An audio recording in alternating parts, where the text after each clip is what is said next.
How do we connect or relate this on a national scale? We have voted, people had their stands, people are hurt, people are jubilating, people are taunting others, but we have a nation to build. How do we recover post the elections as a country, relating it to what you just said? I think that we all have a collective responsibility. And I have a saying that Kafui Day and Shekarimaya, they all know, I always use it, that we need a massive united front. We need to come together. We are one people. Right. Election is over. It's not about NDC, MPP anymore. In fact, even President Drama must know that there's no more NDC president. It's Ghana's president. That's correct. It's not president for NDC manifesto. He is a president of the nation Ghana. He's the father of all. And all of us must come together and know that we have one common agenda. The national agenda for Ghana, and for all of us, that Ghana must succeed. We can't live in poverty forever. We can't live taking our caps to go and ask for aid forever. Right. We should be able to build by ourselves. And trust me, somebody needs something. The reason why I believe we need a massive united front is that NDC doesn't have all the solution. MPP doesn't have all the solution. CPP doesn't have the solution. That is why every 4 years we go to the poll, so we see who's got a solution. Right. So let's come together in united front. And then what can make it well, truly, Johnny, is the fear of God. That's how to mend the fear bridges. of God, the love of God. You know, politicians use a scripture, and I've seen every politician in the world that has gone to a church or have the chance to preach to a religious society use that scripture. But whether we really truly understand, I don't know. 2 Chronicles chapter 7, verse 14. If my people who are called by my name will humble themselves and pray and seek my face and turn from their wicked way, then would I hear from heaven, forgive their sins and heal the land. Conditions: number one, if my people who are called by my name. That's right. Condition number two, Humble. if they'll be humble. Trust me, you and I know politicians are not humble. Political power has a way of making you very arrogant. Nobody's get some small appointment. Some chief executive somewhere, some minister somewhere, some director somewhere, some this is somewhere, some national security somewhere, some this is some, and then all of a sudden they lose sight of the thing. President Kufuor says power can trick you. It does. It can trick you. And you forget it's transient. Trust me, where is President Rawlings today? Where is President Kufuor seated today? Where is President Atamils today? Where is President Nana Akufo-Addo today? And certainly, a few months ago, where was President John Dramani Mahama? So, Mokwaya and Mokwaba. That's all. But the most important thing is that the beginning of wisdom and fear of God, use your position to make friends and not enemies. And so we need togetherness. I must say though, that my big brother, President John Dramani Mahama, I like the way he's come up. I pray his ministers and his cabinets will carry that spirit of humility. I believe the 8 years he went through has groomed him into another man, and he's beginning to assess him. I pray that everybody sees what he sees, because if we can all be humble, he say, if my people who are called by my name shall humble themselves and pray. A prayerless nation, Johnny, is a powerless nation. A nation that doesn't pray. So we shouldn't play church. Pray. Not that kind of Thanksgiving service and thing we do that somebody wants to pray for the person to know that I'm this, I'm this, I'm that. No. Sometimes some people don't even have to pray in the public. In their private place, they can still pray and God will speak. And hear me. His Excellency the President, it's not what we do to him that matters. So it's what we do in the spirit. Because sometimes, for all you know, you might be telling him things and he's listening to you, but he's made up his mind already. So we need God. The Bible says the heart of the king is in the hands of the Lord. And that's what we do. So we need unity. We need also to come to that place where there's a book I wrote. The title of the book is The Dangers of Offense. The Dangers of Offense. It became a very popular book. It's still a popular book. Brothers are fighting brothers. Friends are fighting friends. People that on a normal circumstances are supposed to be brothers are fighting. There's a story I said. I know you like my stories. One of the stories I said was about two friends. Two friends who were growing up. And when they were growing up, whatever happens in their life, they say this one too is for good. Let's say this one too. This one too is for good. If you love them, this one too is for good. If you don't like them, this one too is for good. If you give to them, this one too. If you don't give to them, this one too is for good. But as they grew up, one became a king. And it was so great that, wow, my childhood friend has become a king. He went to the palace to go and pay homage, to salute, and to really celebrate the king. Right. Young ladies, you're on TV. To celebrate the king. And the king says, since I became a king, nobody has come to celebrate me. Sunrise on 3FM. Wow. The best in And the that is morning. true. Not many people are able to celebrate their friends who have gone ahead. That's true. There are so many people who are so jealous and envious that when they are with them and God elevates you, they change towards you. So he said, because of what you've done, I'm so impressed. I want you to come back to me in 2 weeks' time and we'll go hunting. Wow. I will be hunting with the king. This one too is good. I bet he could not wait for the 2 weeks. When the 2 weeks was up, he went to the palace and they kept saying, this one too is for good. The king said, this one too is for good. They still are remembering when they were boys, and when they've grown now, and they started putting their weapons together. And whilst they were putting the weapon together, the king made a mistake. He's triggered off. The king has shot. I bet with this little pause, you are guessing what has happened. The king has fired. Unfortunately for the king, he didn't kill anybody, but he shot his own thumb. How many of you have a thumb? Be careful you don't bring it down. It means something else. Yes. If you're a guy and you make it... Hold it up. Yes. Hold it up. Don't bring it down, please. Yes. This is... Yes. Thumbs up. If you bring it down... If you're a gun. So, bam! The thumb is popped off. And when his friend was supposed to be embracing him to be seeing how to support him, he said, this one too is for good. What would you say? We've lost your thumb. He's gushing with blood and water. He's looking for somebody to help him. His only childhood friend who could support him is saying this one too is for good. And the king became upset. He became so angry, he ordered his guard to get hold of this useless man and throw him to jail. The same friends who had this same slogan since childhood.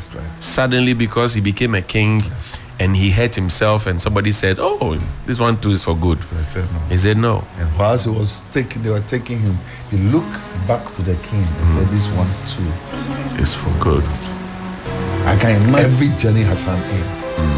And whatever you are going through today, remember there is time and season for everything. For all you know, you think it is finished. But with God, he knows what is up to. After a few years, 5 years or so, the king saw the wound has healed. He has lost his thumb. So he has only 4 fingers. He's bored. He wanted to go hunting.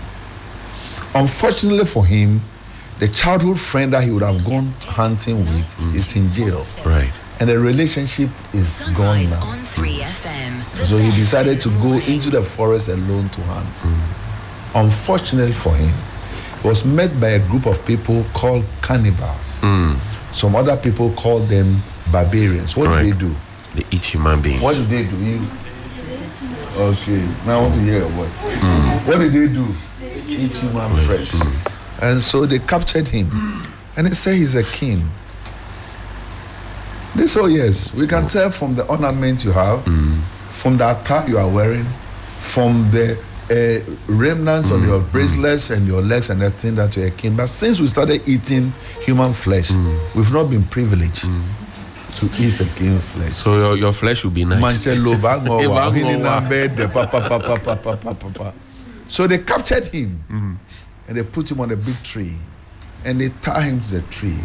They were about to kill him when one noticed that the king we're about to kill doesn't have a tongue. It's a blemish. This superstition. What a superstitious human being. And so this is no. As for this man who claims he's a king and he has only 4 fingers, he has nobody asked the question what happened. But no. We can't eat this. This meat, this man, no. Leave him and let him go. How come? When did his tongue vanish? And how? No. So they untie him. And whilst they were untying him, he remembered his friend in prison. This one too. That said, this one too is for good. This one too is for good. So he rushed to the prison to go and tell his friend, I'm sorry. He said, this one too is for good. I didn't do well. He said, this one too is for good. I did not handle you. He said, this one too is for good. He said, why have I hurt you and misbehaved and treated you badly for all these years? And you kept saying, this one too is for good. He said, King, on the day you were shot by your own weapon, if you had not been angry, you would not have brought me here. And if I had not come here, I would not have been saved. And if I was not in prison when you were going to hunt yesterday, you would have gone with me. Right. And when they captured you, you would have captured me too. And when they noticed you didn't have a tongue, you would have noticed killed me. I have a tongue. And I would have been kept there, but the good meat for them. But because you kept me here, me and you have all been. So we've learned our lessons and we can be friends again. But this one too is for good. I leave this with somebody who's listening to me today. That you don't have to fight for closure. You don't have to prove a point to anybody. And remember, God will fight your battle for you. Some of you who feel very left out, very desolate, very, very mistreated, leave it with God. Even as a nation, let us come together in a massive united front. Let's pray for our leaders. Let's even pray for our airwaves. Brother Johnny, I'm getting very sad with our airwaves. The insult, the culture of insult, the attitude, the insolence. This is not Ghanaian. That journalism has become insulting. It is how well insulting you are. You can be. That makes you a good. You can still make your point. That's right. Without necessarily insulting people. That's correct. That's correct. And I pray that God will let us not hurt people. We are hurting people. We're undermining people's hard-won reputations. In the name of politics, we are denying certain people of their future international appointments. And we are depriving ourselves. So I went to the UK recently for my leave. And they said I went to Maldives. Even when they saw me standing in front of the war building in the UK. But they're Maldives. And I said that if you can conjecture lies about somebody like this for people to believe it, then you have a great future in evangelism. So then you can convince people to come to Christ. Because what you need is correct him to, so what you're saying is absolutely correct. I would encourage you. You don't need to answer everybody. And there's no reason to prove a point. My father taught me this before he died. That there are 2 sets of people I should not worry myself about. My friends are my friends. Even if I got it wrong, they are still my friends. Your enemies, even if you cut off your head and you give to them, they're still your enemies. So at every given stage, remember this one too is for good. It helps you to be wise. It helps you to be diligent. It also helps you to be vigilant. It helps you to watch with your eyes. Like the Nigerian would say, make you shine your eye well. But the most important thing is that don't lose the God factor. Don't you ever lose the God factor. He will preserve you. He will protect you. He will give you that comfort. Friends have lost it. And it's making us have a divided front. And until we become united, to come together in the massive united front, we'll be losing it as a nation. Ghana is not just about NDC and NPP and CPP. It's about a group of people that can come together. And trust me, if you can come from all walks of life, to build a consensus, we'll have a national agenda. So the sad thing is that as a nation, we don't have a national agenda. It's very sad, and I'm happy I'm saying this as a Ghanaian. I've lived in Europe much longer than I've lived in Ghana. I left Ghana when I was in my early 20s, and I'm in my 60s now. So it means for 40 odd years, I've lived outside. But the most important thing we see, the grace God gave me is that I was one of the youngest evangelists who had a chance to work with the Methodist, the Anglican. In fact, I said it this morning on GTV, one of the stations, that I'm the only evangelist outside of the Methodist church who have had the nationwide crusade with them. From that time, they've never had it again. Even the Archbishop of Canterbury acknowledged that since the inception of the church in 1835, they've never seen anything comparable anywhere in the world. Not even the days of John Wesley and Charles Wesley. The kind of crowd, over 250,000 people, that we believe to have had at the Independence Square under the tenor of Asante Antwi, then the Most presiding Reverend bishop. Asante. Most Reverend Dr. Asante Antwi. It was a big thing. In the early 20s, at that time it was President Kufuor was the president, and there's none of those presidents that didn't come. President Akufo-Addo has been to those programs. President John Mahama was in those programs. President Atamels was those programs. President Rawlings was even representing those programs. And God used us to bring revival. We call it the Westerner revival. And so let us come together and let's build this nation. And let us stop fighting. Some of the fighting we are fighting are needless. Are needless. You finish your tenure and you sit back and realize that somebody who is supposed to be your brother has become your enemy for nothing. Because don't forget that whatever seed you sow, and people are sowing seeds. Do you know how many businesses have been collapsed because of politics in this country? That this one doesn't belong to this party and that one doesn't belong to this party. Unfortunately, even the Christian leadership and religious leadership are creeping to it. That if you don't take care, you are put in a box. Let us come together and build a consensus. And this is a time for unity. This is a time for unity. This is a time to come together. This is a time to create an environment. And let's pray that we succeed. Because every leader wants to succeed. I can imagine what President John Dramani Mahama is going through now. So much work to do. And if we become petty and we don't even take that, even that people will be going with him with messages, Right. that can be very distracting. We should not destroy other people's hard-won reputation because of our selfishness. That's why we must let the Lord abide with him. Yes. And we sit back years down the line, realize that what you were angry about is not worth it at all. It's just waste of energy and time. And you realize that because you got so angry, you became sick when you were not supposed to be sick. This so-called sickness that we call hereditary and things, there are people who are jumping out of it. But you become so angry. And it is said that when you get upset, it takes 72 hours before your heart comes back to normal. You get angry about some foolish thing, some nonsense, and your heart bloats. And when your heart bloats, it takes 72 hours before your heart comes back to normal. But the story says when that heart of yours bloats, you are as vulnerable as an HIV patient. That any virus at all that comes when you are angry and your system is down, your immune is down, can get out of you. I was reading about that and it said that is how people get fever, how people get boils, how people get hypertension, palpitation, diabetes, and even how people end up getting some cancers, brain hemorrhage. You all of a sudden, you're upset, your system is weak. Any virus at all. It's not everybody who gets mosquito bites and gets fever. Because some of their immune system is very high. You get small mosquito bites, malaria catch you. Sunrise on So let us 3FM, learn the not to be best in the angry. morning. And a lot of time we are working our hearts and our mind for nothing.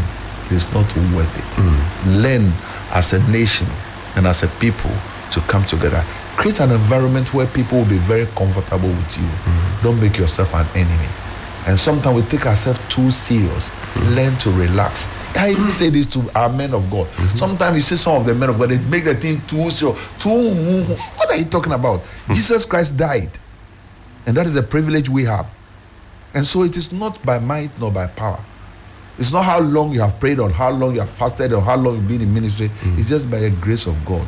God found us And some of us, they found us from the least place. It took us as undercuts on and brought us this 3FM, far. the We should best in not the let morning. it seem as if it is our work and our might and our power. It's just by the grace of God. Some of us have come from the humblest homes. When we look around now, God has been good to us. I can say this without any fear of favor that God has been good to me. He picked us from nowhere. I remember On 3FM, living in Ghana as a the young man. best in the morning. We came from rather a very large family. We take pride of 9 children. And God used me to bring all of them up. 3FM, Today, at least by the grace of God, when we talk about traveling, we don't struggle to travel from our house. When my sisters and my brothers take their British passport, they can go anywhere in the world. When my sons and my daughters' family take it, they go. And this is not an ordinary thing. It's the blessings of God. That God made the way for us where there seemed to be no way. How do you think it feels like when we travel around the globe, around the nations of the world, and meet people from all walks of life? And you sit back and you are not ordinary anymore. God has blessed you. And I can tell you, young men and women who are listening to me today, if you can connect to that Christ Jesus, the best in He the will morning. never let you down. How many of you here will be honest? You were watching me when you were little on TV. You're very young. Young, believe in yourself. Yeah. Believe John. Yes. It's the same Lord Tetteh here. That's why I said you refuse to age. The same Lawrence Tetteh is what Miracle Touch from United Kingdom, Lawrence Tetteh from UK. Oh my God, it's the same Lawrence Tetteh who is seated here today. And who tell you my God is not Yeah. real. And it just goes viral, and people are calling from all walks. I got a call from Washington DC, Whoa. from the White House. Whoa. Oh my God! And I had to come and explain the song. Wow. And there's some diplomats here, diplomats outside. And of course, I had the privilege of having most people as my friend around Right. there. And they want to, so and then those who came would send out the name I called, shouldn't be the name, so and then I'm up. It all works out. They were watching. All works Six out. twos, we are global. All works out. Yeah, so we're tell global. you guys to go global. Let me use this global platform to give a shout out to our group CEO, Beatrice Ajiman. Yeah, we're global now, madam. Lawrence Kisiedu, head of station, we're global. Lady B, congratulations. I be fine chick too. Yeah. She's fine. She's fine. Oh yeah. No, we cannot say I so. can say that. You there, you can say. But as for us, B is a very nice girl. Yeah, she's like a kid sister. Of mine. So I can say. Madam Akofa Bansin, we are global. We're global. Let it reflect where it has to reflect. Yeah, the money must count. They must pay you So more I than didn't give say you more. that. Yeah, I'm saying that for you. That's what to I'm saying all for you. So we're wrapping up. What do you leave us with? I know that people will take Easter casually. There are those who are waiting for Easter Monday to go to the beach. There are those who are waiting for the food that comes with Easter. There are those who are waiting on their seamstress for the best dress that they can find. There are those who are just going to show up in church. My priest will call them Bafi Komkomebie. They wait when it's Easter, Christmas, main points, standpoints, then they come to church. And then there are those who also will use the opportunity to say, Charlie, let's go to the mountains and go and chill. What do you leave us with? From Sunday to today, I've prayed virtually every day. I'm holding a conference with the Arakan Barracks Methodist and Presbyterian Church. It's a big thing. 5 p.m. Yes, Bema camp. It's a big thing at Bema camp. The Reverend Ado is our host. So it's a big thing. The soldiers are there, generals are there, colonels are there. Trust me, yesterday evening, it was beautiful. I had to sneak out because people want to take pictures, they want to have fun. And what I've been saying is that we should be very careful not to use the festival to be profane. A lot of people are going to the beach. Some people, by the time they leave the beach, they've lost their lives lives of precious family members. I've had a chance to go to Kwao areas, and I don't like what I see there. And I've also noticed that during festival time, a lot of accidents take place. Right. Because Sunrise people on drink and 3 drive. FM, the best And people in the drive morning. and drink. And so the recklessness really undermines. And then it is not which girl I got or which boy I got during the festival, but how connected are you? Let's use it to really connect to God and not forget the fact that the enemy is also waiting to destroy our life. Rather, let's use this time to reflect, take a sober reflection of our whole life and ask ourselves, is that where we want to be? And if this is not where we want to be, how do we go to the next stage? Sometimes we should even be able to be humble and love to learn from people. They said of a professor who had a driver. He's been with a driver for 15 years. How many of you have seen a professor before? Sunrise on 3 FM, the best in And the morning. people get so familiar, they forget where they are level at. After some time, the driver told the professor one day, Professor, I've worked with you for 15 years. When we go and you lecture, they give you big money, you give me small money. But I do the hard work. The professor, are you sure? I said, look, what you even do, I can do. The professor said, so tomorrow I'm going to be giving a lecture. What do I do? So you say you went to Yale, you went to Oxford, you went to Harvard, whatever. And then when you finish, they give you the big money, you give me small. But if we go there and you give me the chance, I can even do just the thing you do. So they got to the place, and the driver reminded the professor if they have business, if they are still in game, if they are still on track. Right. Yesterday you said if you come to Do we still have a deal? Do we have a deal? Say you have a deal. So he took his hat. The professor took his tie first and gave to the driver. The driver took it and put it on, and also took his hat and gave to the professor. So it means the position is changing now. When they go to the hall, he is going to be standing behind a pew to speak, and the professor is going to sit at the back when he sits. The professor didn't argue with him at all. Went to sit at the back, and the guy gave an excellent lecture, a superb one. When he finished that lecture, people were clapping. But he has seen and heard all the notes from the past 15 years. But hear me, thank God it's Friday, but Sunday is coming. Sunrise on 3 FM. And so after he's finished, best in the it was question morning. time. He knows when the pastor finished normally, the professor finished normally, he asks a few questions. So it is like the gun says, Ke wo sheje me e ba fe gbe ye. Ke wo sheje me e ba fe gbe ye. Ke wo sheje me e ba fe gbe ye. Ke wo sheje me e ba fe gbe ye. I leave you there. Then he said, I'm asking 3 questions. Question number 1. When they asked him the first question, he realized for the 15 years he's been following the man, he's never had a question like that before. So look at the person and say, what nonsense question is this?